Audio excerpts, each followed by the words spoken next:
Fisherman John की, जो अपनी छोटी सी बोट लिए फिशिंग करने के लिए निकल चुका है। लेकिन थोड़ी ही दूर जाने पर उसके साथ कुछ अजीब होता है। समुद्र में चारों तरफ फोग यानी धुंध फैल जाती है और दूर दूर तक उसे कुछ नजर नहीं आता। काफी टाइम वो इसी धुंध में सरवाइव करता है और फिर दूर उसे एक बोट दिखाई देती है। हैरानी की बात थी, उस बोट के अंदर कोई एक इंसान भी उसे नजर नहीं आ रहा था। वो अब उसे चेक करना चाहता है, इसीलिए वो अपनी बोट को एक रस्सी से अच्छी तरह इस बड़ी बोट के साथ बांधता है और अंदर चेक करने के लिए चला जाता है। वहाँ जाकर उसे शौक लगा ये देखकर कि इस बोट में कोई इंसान नहीं। हालांकि वहाँ पे सब चीजें बिल्कुल नॉर्मल थी, यहाँ तक कि खाना भी वहाँ फ्रेश मौजूद था। इंसानों के होने के सारे असरात तो थे यहाँ पर, लेकिन इंसान नहीं थे। अब जॉन बोट स्टार्ट करने की कोशिश करता है, लेकिन उसे पता चलता है कि बोट का इंजन तो खराब है। उसे हैरानी हुई थी, इतनी बड़ी बोट, वो भी इतने बड़े समुद्र में अकेली। दूरबीन लिए वो आसपास इन्वेस्टिगेशन करने की कोशिश करता है कि शायद इस बोट के मालिक यही कहीं करीब ही हो और छोटी बोट के जरिए फिशिंग करने गई हो,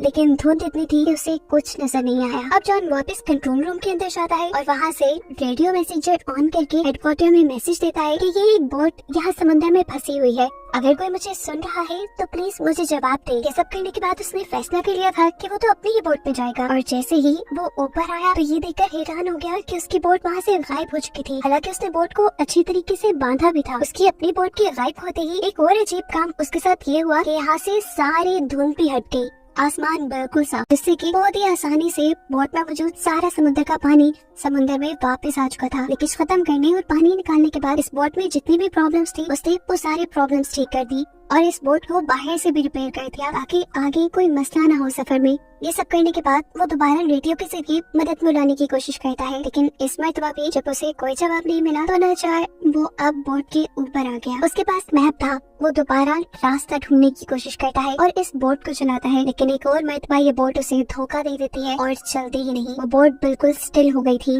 वही पानी में रुक गई थी और ये चीज उसे टेंशन में डाल गई। अब वो बिल्कुल तंग चुका था। इतने में ही उसे दूर एक और शिप आती दिखाई देती है और वो जल्दी से अपनी जान बचाने के लिए अपनी ही बनाई हुई छोटी सी राफ्ट के जरिए उस दूसरी शिप पे जाने का फैसला करता है। और जैसे ही वो अपनी राफ्ट लेकर उसके लिए निकलता है तो ये शिप खुद ब खुद चल जाती है और इतनी तेजी से उसका पीछा करने लगती है कि उसे लग रहा था कि ये शिप उसे कुचलकर मार ही देगी। वो अपनी स्पीड और बढ़ा देता है, लेकिन कोई फायदा नहीं था क्योंकि उस बड़ी शिप ने अपनी स्पीड और भी ज्यादा तेज कर ली थी और इससे पहले कि अब ये शिप उसे टकरा जाती, वो अपनी राफ्ट के ऊपर से जंप कर देता है और तैरते हुए दूसरी बोट तक जाने का डिसाइड करता है। लेकिन इतने में वो दूसरी बोट जा चुकी थी और ये देखकर वो समझ गया कि इस बोट पे कुछ तो इविल है जो उसे अपने से दूर नहीं जाने दे रहा। उसने सोच लिया था कि चाहे वो पानी में मर जाएगा लेकिन उस बोट में नहीं जाएगा। शाम होने तक वो पानी में ही तैरता रहा, लेकिन अब पानी का टेम्परेचर बहुत ज्यादा गिर गया था। पानी बहुत ठंडा था और नीचे डॉल्फिन्स भी थी। अब सर्दी से बचने के लिए वो दोबारा बोट पे आ जाता है। तबीयत उसकी इतनी खराब हो गई थी कि उसने कुछ नहीं सोचा और जाकर ब्लैंकेट लेकर रूम में सो गया। सुबह में जब उठा तो उसने दोबारा यहाँ से बाहर निकलने का फैसला किया, लेकिन अब उसके रूम का दरवाजा भी बंद हो गया था।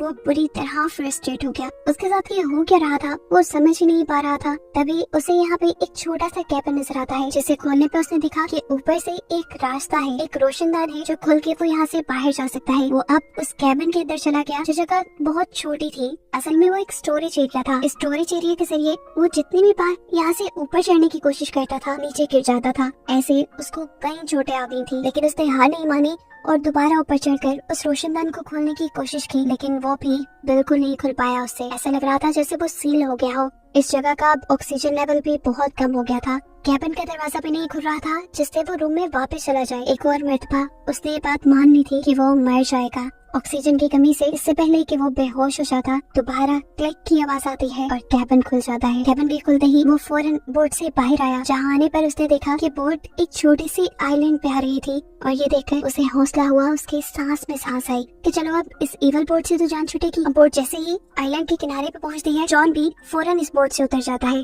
उसे लग रहा था कि इसी आइलैंड पे कोई इंसान है जो उस बोट को कंट्रोल कर रहा था और जॉन को टॉर्चर कर रहा था। करीब पड़ा, उसने एक रॉड उठा लिया उस आदमी को मजा चखाने के लिए, लेकिन जैसे जैसे उसने इस आइलैंड को एक्सप्लोर किया तो वो शॉक रह गया कि इस आइलैंड पे तो इंसान का नामो निशान नहीं था। एक और मर्तबा परेशान होकर वो इस आइलैंड से जब बाहर निकला तो एक नए मंजर ने उसे परेशान कर दिया। वो बोट जो उसे यहाँ लेकर आई थी अब उसी के सामने वो दोबारा चल रही थी, जैसे वो अपना एक दूसरा शिकारी ढूंढने जा रही हो। और ये देखते हुए जॉन को 100% यकीन हो गया कि उस बोट का और इस आइलैंड का कंट्रोल 100% इवन एनर्जीज के हाथ में है। उसे यहाँ से निकलना था, उसकी एक जिंदगी थी। कुछ छानबीन करते हुए वो इस आइलैंड की सबसे ऊंची जगह पे चला जाता है तो उसे करीब एक दूसरा आइलैंड भी दिखाई देता है जिसपे क्या हो रहा था उसे नजर नहीं आया। तब घूमते घुमाते वो आइलैंड की पिछली तरफ आ गया, जहाँ आने पर वो शॉक रह गया क्योंकि ये वही जगह थी जहाँ से जॉन ने मूवी के स्टार्ट में अपना सफर शुरू किया था। और यहाँ पर उसकी बोट भी पहले की तरह ही बंधी हुई थी और इस जगह पर अब पहले की तरह इंसान भी थे। ऐसा लग रहा था कि जैसे कुछ हुआ ही ना हो। जॉन ने सब देखा, उसका वो बुरा सपना हो, लेकिन वो सब जॉन के साथ हकीकत में हुआ था। उसकी बोट यहाँ तक कौन लेकर आया था और इस आइलैंड की हकीकत क्या थी? जॉन के साथ जो कुछ हुआ था उसके पीछे किस चीज का हाथ था, ये मूवी में नहीं बताया जाता और मूवी इन्हीं सवालों के साथ यहीं पर खत्म हो